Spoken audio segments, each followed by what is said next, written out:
علامہ اقبال نے اپنے ایک ملنے والے کو خط لکھا، کہا ترجمہ نہیں بھی آتا تو پھر بھی تلاوت کرو، خالی تلاوت کرنے والے کے قلب کا تعلق حضور کے دل سے جڑ جاتا ہے۔ سیارہ ڈائجسٹ کا ایک قرآن نمبر چھپا تھا، اس میں ایک شخص کی کہانی لکھی تھی کہ قبر کھودتے اس کی قبر کھل گئی، لوگوں نے دیکھا کہ قبر میں روشنی ہے اور کفن بھی میلا نہیں ہوا، اور وہاں گلاب اگے ہوئے ہیں جس کی خوشبو سے ماحول میں عطر پھیلا ہے، تو لوگ اس نشان پہ صاحب قبر کا گھر تلاش کرتے رہے۔ اس کی بیوہ سے ملاقات ہو گئی، اگرچہ وہ بہت زیادہ بوڑھی ہو چکی تھی۔ پوچھا تیرے شوہر کا کیا عمل ہے کہ ہم نے اس کی قبر میں روشنی بھی دیکھی ہے اور خوشبوئیں بھی دیکھی؟ اس نے کہا میرا شوہر ایک دیہاتی شخص تھا، مجھے کوئی اس کا ایسا عمل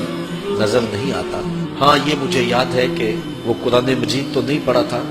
لیکن اس کتاب سے محبت اسے بڑی تھی،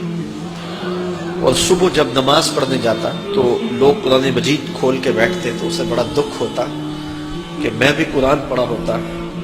تو مجھے بھی یہ برکت نصیب ہوتی۔ اب گھر آتا تو اس کے قدم بوجھل ہوتے، گھر آ کے طاق پہ پڑے ہوئے قرآن مجید کے نسخے کو اٹھاتا اور کھولتا اور ایک ایک سطر پہ انگلی رکھتا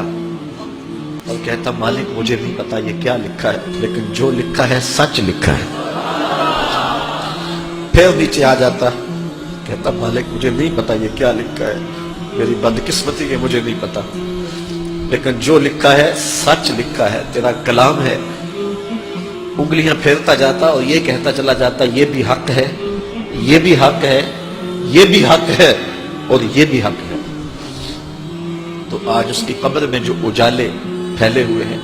تو اس قرآن کی محبت کی وجہ سے ہے۔